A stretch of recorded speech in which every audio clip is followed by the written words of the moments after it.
like, guys, I got an announcement to make, you know? Already, I got to be a PM. I've got this. I don't know how to say this, but, I'm a kind of a big deal.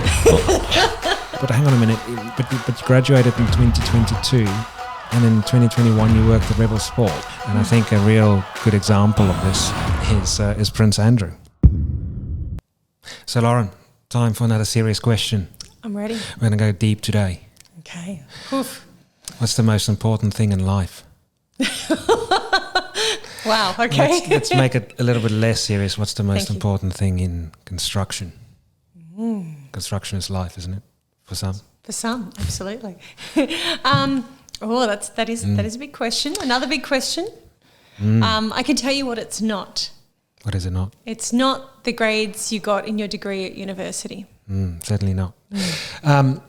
I had a discussion the other day. I was working away and my phone rang, and it was a graduate that I think is watching one of our videos, and he called me for some advice and explained a situation whereby he's had a couple of interviews. One was with a grad program with a large builder, and the other one was with a smaller builder, and he's not getting through the front door, and he's wanting to get my advice as to where he's going wrong or what's been happening, and he just can't figure it out. And through talking to him, the problem was quite apparent to me, but clearly not to him. So I asked him the question. I said, so put yourself in their shoes, and the person who's interviewing your shoes, and what do you think they are looking for when they are interviewing a graduate or a cadet?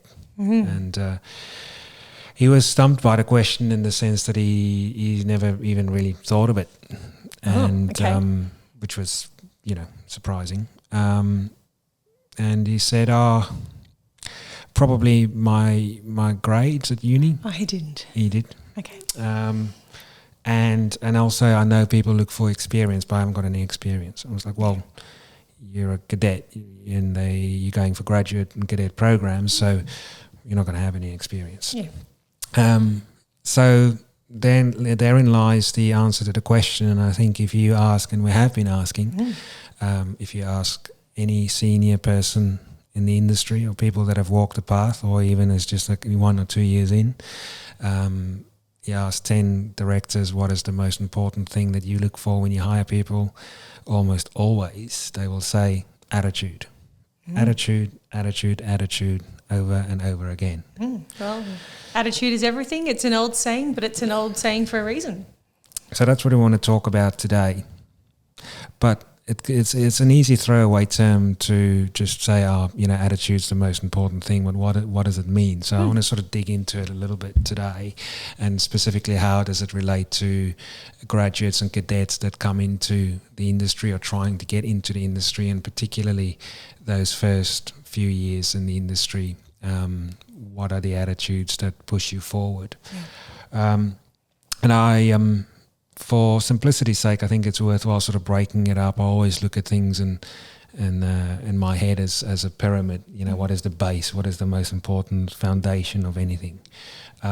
So if we look at the foundation stone, to me, it's two things. It's enthusiasm / passion. Yeah.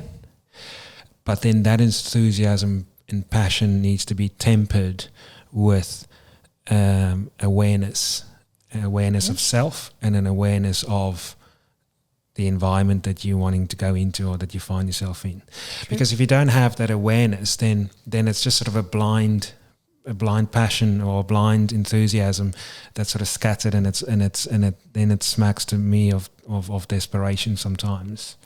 Yeah. And you get the person that's sort of yes sir, no sir, 3 bags full sir, yes, and you speak to the person and you get the sense they're telling you everything you want to hear.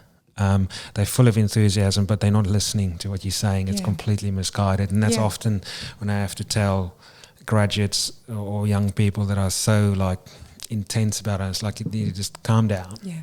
Like get your passion and your enthusiasm, but it's not channeled in the direct in a way that's helpful to you or anyone. People are just like put off by it. So that's where the self-awareness becomes important in learning or recognising perhaps how to communicate that passion in a way that others can understand it. Yeah, absolutely. The second part of that, the stone that sits on top of that then, and I just made this up, this is no real model, that's just how I think about it in my head. And they all link together. You can't break any link really of all these things, they all go together. But then if you've got enthusiasm and passion, that means you've got drive, and if you've got that self-awareness, that will then normally make you a good communicator, because then the next piece is communication. Sure. And communication then leads into building relationships. Yeah. Because construction is all about people, right? And I think that's what construction management graduates don't often think about. Like, sure, it's about building and bricks, but it's 90% people, it's 90% relationships. That was one of the misconceptions that I had coming into the industry myself, was I didn't realise that construction is very much a team sport. And you're always working with people, you're in all different kinds of people, and you have to be able to communicate with them well. You have to be able to build positive relationships, rapport and trust if you're going to make this big thing happen. If you don't have trust, if you can't build trust, you can't have a relationship, an effective relationship. And if you can't communicate, then you can't build a relationship. So coming back to people that often think communication is language, I think you can have subpar English and be a communicator. Yeah. At the same time, you can speak the Queen's English and be a terrible communicator. And I think a real good example of this is Prince Andrew. Oh yes. Yeah. So what is that doco called that we watched? It wasn't a doco.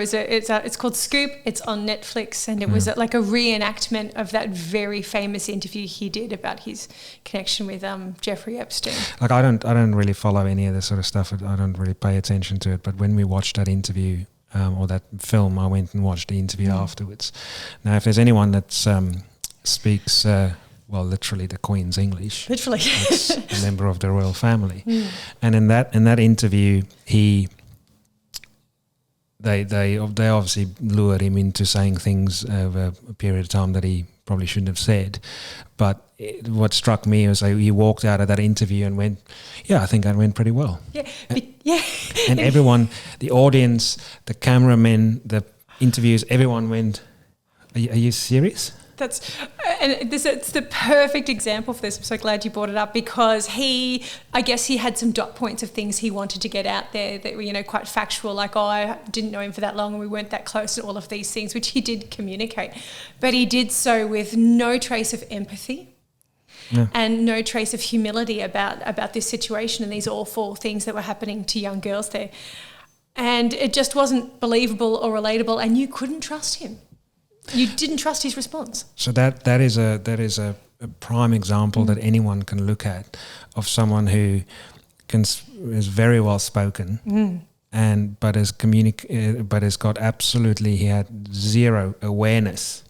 He had zero self-awareness, and he had zero awareness of the situation, about the perception, about the whole environment that he found himself in. Yeah.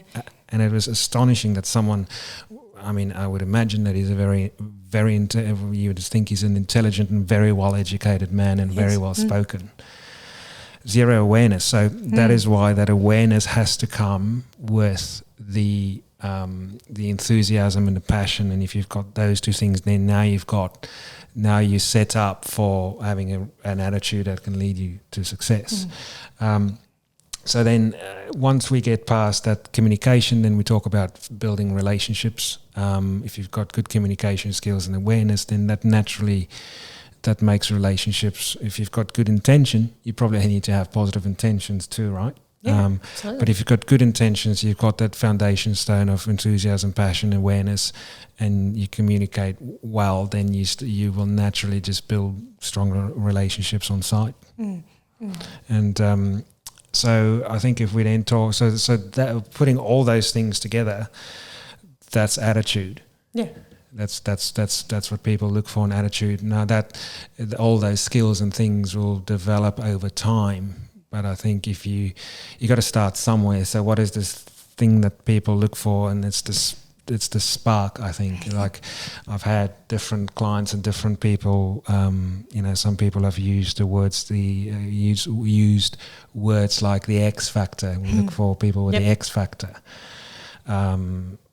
Everyone, there's a different way of verbalizing it, but I think it's you need to have that little spark inside you, and you don't need to be perfect. I think people worry about their skills, and they worry about their words, and they worry about all these things. And I think a really funny and humbling and heartwarming example is of one of the graduates, or who hasn't even graduated yet, who we helped get a role a few months ago, and we were talking to the directors there, and they referred to affectionately refer to him as a baby giraffe. He's just full of enthusiasm, and he's sort of falling all over the place. But and the interesting thing was that in that scenario, there was another person that was hired that had a lot more experience.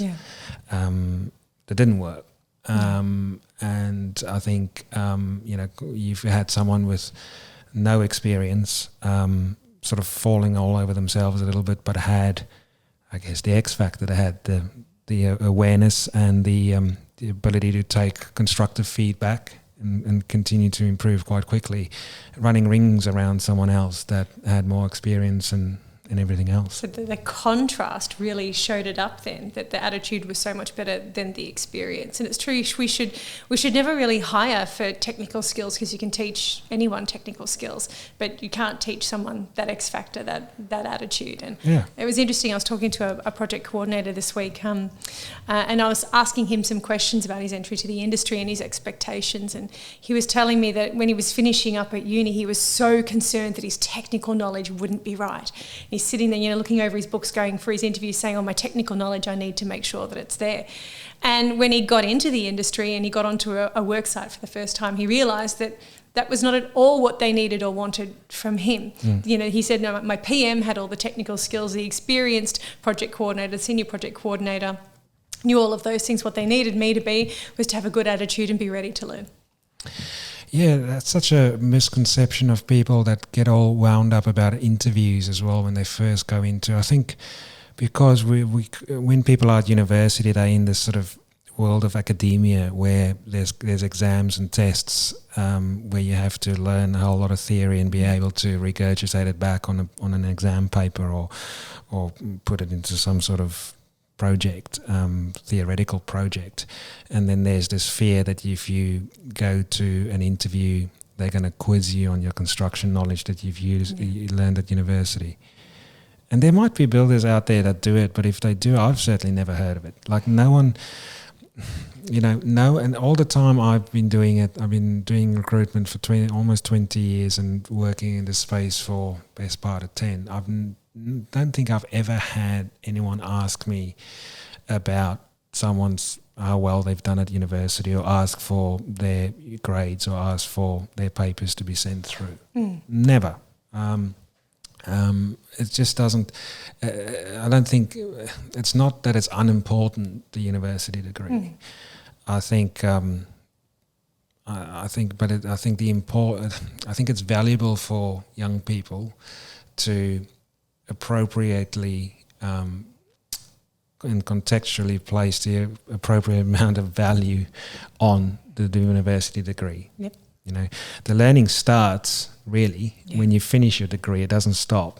I think a university degree shows, if anything, it shows that you've somehow committed to the industry, because you've done that. You've spent the 4 years doing the degree, and you've and you've paid the money, and you had to apply yourself to get into the industry. So there's a barrier of entry set through the university degree that people have to jump through, that says to an employer, okay, well, here's someone that wants to do it, right? And that's the baseline. And the theory and everything that you learn in your degree is valuable, but it's valuable as so far as the very basics. Yeah. And the amount of times that people have turned around and said, what I learned at university was really, really not that valuable at all. when you get on a site and you see how things are actually done. And each business will do things in a particular way too. So you're going to learn how they do it there when you start off there anyway. And then, you know, again, we'll do a separate video on this, but then people want to ask about master's degrees and, you know, so I think one of the misperceptions are the more education you have and the better grades you have, the better you are at your job. But that's fundamentally, in my opinion, just not the case. You can have someone who's barely scraped through university because they just hate studying and they just hate that learning environment, that become an absolute superstar on site. So then if we talk about this attitude and we talk about it, then applying it to practically into learning and development as you go into the industry. So let's talk a little bit how you then use all of this attitude and all these things we talked about on site. So I think it'd be interesting to use a couple of practical situation whereby you've got one CA or project coordinator that's on a site in their first few months. They're based on site, and then another one that's based in the office because the projects are smaller and the setup of the business is such that most of them work in the office and they do the occasional site visit. So one of the things that we always talk about for CAs is you need to have. The attitude is more important than the technical skills, right? But when you get into it, you need to know how to build. So there's a great value in CAs and project coordinators that's learning the buildability and the construction process and just learning construction. And you can't learn that in a book. You can't learn that in theory. I was just going to say, it's the same thing that you're talking about with the university. There's one thing to put a scope of works together on paper, and then there's another thing to be on site and see that physically these two things can't follow each other and see why that has to happen before that, even though it would make more sense theoretically to do it a different way. Yeah, I think there's so many... the process can often be so complicated and complex, and I'm probably not best. I've never been a builder. I've never done the job myself, so I only know from the time I spent in the industry. But often people talk about, you have all the information and all the drawings from the consultants and the designers and engineers, and you put it all together and you give it to a site manager or a project manager, and they'll look at it and they go, well, that won't work, and that won't work, and that won't work, because of these reasons. And sometimes the reasons are just situational on that particular site because there's an access problem, or there's a problem where the syncing of the trades won't work, or it's a design problem, many different things, right? I don't want to go into that because I don't know what I'm talking about, but I know that what I do know is that in deep knowledge that you get from being on site makes the difference. So the question then comes, all right, so from an attitude perspective, who learns better? So when you're looking at it theoretically, you'll go, well, the person on site will learn faster than the person in the office. But that is not necessarily true, is it? Well, no, because it's not just about, what you see. It can also be who you learn from and who's mentoring you in either environment. We come back to that foundation stone, I think, in my opinion, is the person who's got the attitude that wants to proactively learn. You can have two scenarios where you can have someone sitting on the site with everything in front of them, can learn less efficiently, and if you fast forward 12 months, know less about the actual construction process than another CA or PC that's worked in an office, who's the one beating down doors, who's the one asking questions, who's the one calling up the subbies, who's the one pestering his PM every 5 minutes with questions like a fly that they just want to whack away, but affectionately is like, all right, mate, you create a situation where the PM almost gets annoyed because the person is so in their face with questions, and that has to be tempered. But then in the car on the way home, they go, guys, bloody, it's going to be so good one day. Yeah. It's really interesting. That attitude will take you a long way, that hunger to learn, even sometimes in difficult scenarios where you might feel out of your depth to begin with. I was talking talking to a project coordinator the other day. He's about 18 months into his career on site, and his first job he was put on site, and it was for defects, so there were very few people left on site, and he sort of felt like he was thrown in the deep end. Fortunately, he'd done some labouring in the past, and he was able to go through and sort of identify what he needed to do. And he remembers, taking a few deep breaths. Am I ready? Do I have this? So he got through it. His next project, he said he was so much better off because he had that attitude of like, yes, I'm gonna do a really good job of this. I'm gonna ask for help. I'm gonna do it. The next project, he's on site from day one. He's like, okay, I know if this happens this way, this is going to be a problem towards the end of the project. So let's not do that. And he said the difference between his first job where he just saw the end, the hard part, and setting himself up at the beginning because he had that hunger to learn and he'd had that experience and he'd soaked it all up even though it was difficult. He just thrived. Yeah. But then we've also had some contrasting conversations to that, haven't we? Yeah. There's people that are on site that don't take the opportunity. It's true. I speak to people sometimes and everybody, some people are more comfortable on site than others, but there was a difference between this person who learned so much from sort of throwing himself into it and other people who you speak to are like, yeah, I'm on site, I stick my head out of the office every so often. And I think what was interesting about that is the tone of voice that they used. One person spoke with great enthusiasm and passion and the other was kind of like matter of fact about what they do. And I think that phrase that someone said on the phone, that just tells you volumes. It's like, every now and again I stick my head out the window. It's like, well, if you're on a big site and you've been given this opportunity, like, and that's the attitude, then, what more do you need to say? It's just that person is just not going to be as well-rounded and progress as fast as the other person. Even if the other person is 30 k's away from the site, they'll still learn faster. So I think that the attitude of taking personal accountability for your learning and development, taking ownership and accountability for it, and being proactive about it is fundamentally the most important thing in your first few years. There is a difference, sure, you need to have a good mentor, so you need to look for good mentors, you need to have a supportive environment whereby you can make mistakes and are allowed to make mistakes without it being catastrophic. And you need to be in a supportive environment whereby no question is a dumb question. You need to ask as many questions as you need to be able to learn and to learn from your mistakes. So there are all these things. The environment is very important, but you can have the best environment in the world if you don't have that proactive drive and push to learn, then you won't learn. You can work for the biggest tier builder that's got the fanciest grad program, that's all online modules and it's all systematically spoon-fed to you, and still not learn.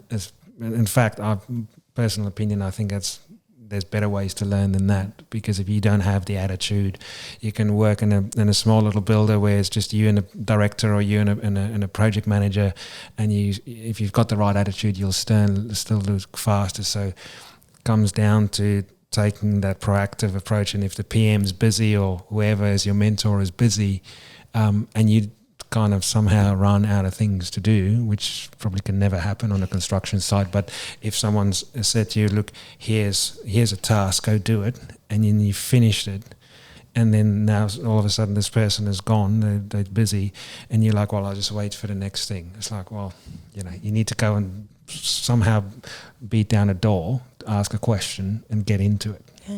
Yeah, very, very much so. It's interesting that you mentioned making mistakes just before, and I think we have to acknowledge when you are a young person starting out in any industry, you're going to make mistakes.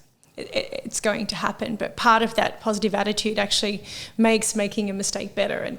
And if you have sort of self-confidence and self-awareness, and even have built the relationships to be able to say, I have stuffed up, this has happened, then I think that's a really important part of it as well. You have to be prepared to own up to it, not see it as the end of the world, because you're not putting so much pressure on yourself, and know that the team is behind you, because a small mistake owned up to straight away is far less costly in terms of both, finances and reputation than something someone finds out a little bit further down the track when it's a bigger problem. Yes, I think it's important for young people to then distinguish between self-awareness and self-consciousness.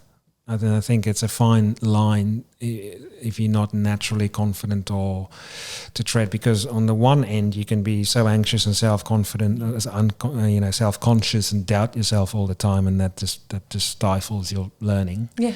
And if you feel like that, then you might not ask the questions, and then you make more mistakes because you're too worried about being perceived as someone who doesn't know when you're supposed to not know. Well, as someone who used to be a teacher, I can tell you that mistakes are a great way to learn. If you can own them and look at them, you probably won't do that again. It's the only way, isn't it? Well, yeah, sometimes. On the other end of that is that I think it's this: if this is line of learning, and we've got 0 and then draw a line which probably stretches into infinity because you can never learn. But what you then often see happen is that person goes on the line from 0 to 10, right? And maybe they've been lucky enough because they've been on a good project or a good couple of projects, and somehow through a series of fortuitous circumstances, things have gone really well. Mm-hmm. So they delivered the project on budget. Everyone's happy. Everyone's, giving a slap on the back saying good job.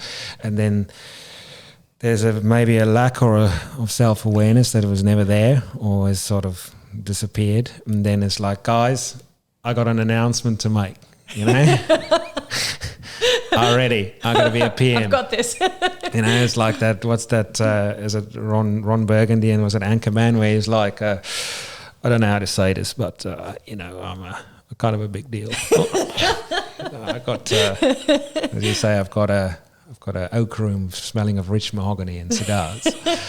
But then when people want to take that next step, and you go, well, but hang on a minute, but you graduated in 2022, and in 2021 you worked at Rebel Sport, and now you want to be, and maybe that's unkind, but the reality is that. If that's the case, then that person hasn't been smacked in the face a little bit enough times by mistakes and things going wrong, so they don't know what can go wrong. So then that shows the industry, employers and more experienced people that's been around the block a bit, that this person is unaware and they don't know what they don't know.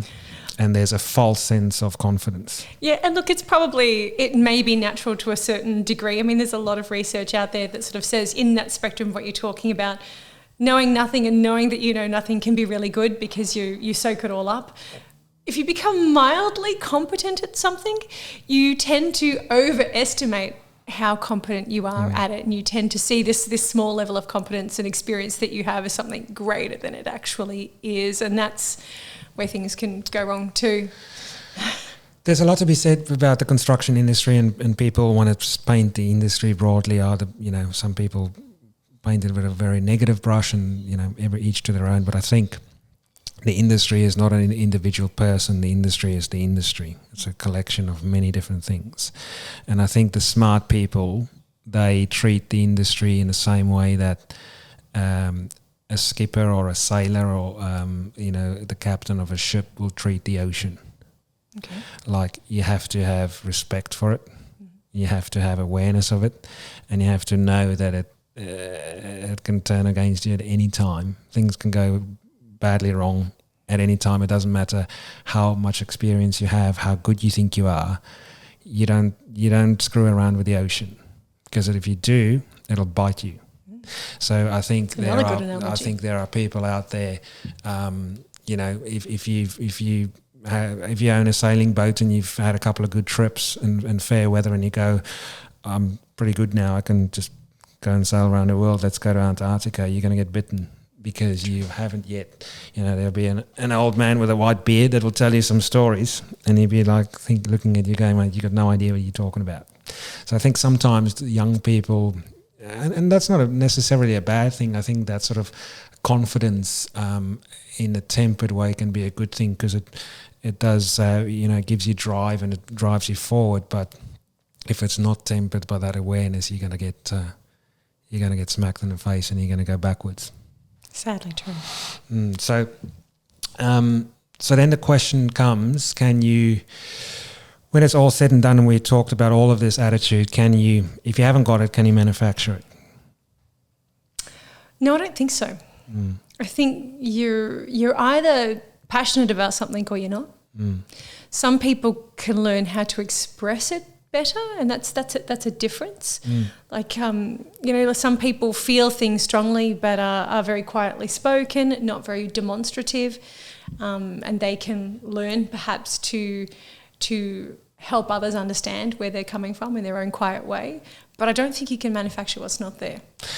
No, not long term. I think there's a couple of things. I think number one, it's, what's that thing? What is it? A Bruce Springsteen song that says you can't have a fire without a spark, or what's that song? Yeah, something like that. I can hear the song, but I can't hear the title. Anyway, Dancing in the Dark, Bruce Springsteen. Dancing in the Dark. So if you do not have the spark that is specific towards construction, I think, then there's no fire, right? And everything else that we've discussed is kind of gone. Yep.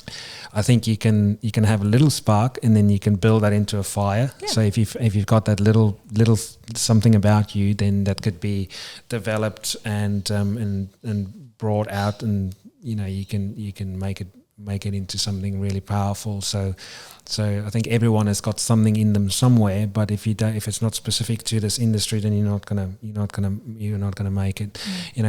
But I think sometimes people have got the spark, but it's channeled into the wrong direction, or the energy and the focus is misdirected because there's a lack of understanding of the industry, the environment, and maybe a lack of understanding of themselves. And these are kind of people that I've been quite passionate in helping, because you sit in front of them and you go, sometimes you just sit with people or you listen to people and you go, there's just nothing here. Like, I don't think anything I say is going to help. Yeah. Because number one, you're not listening, you're not coachable.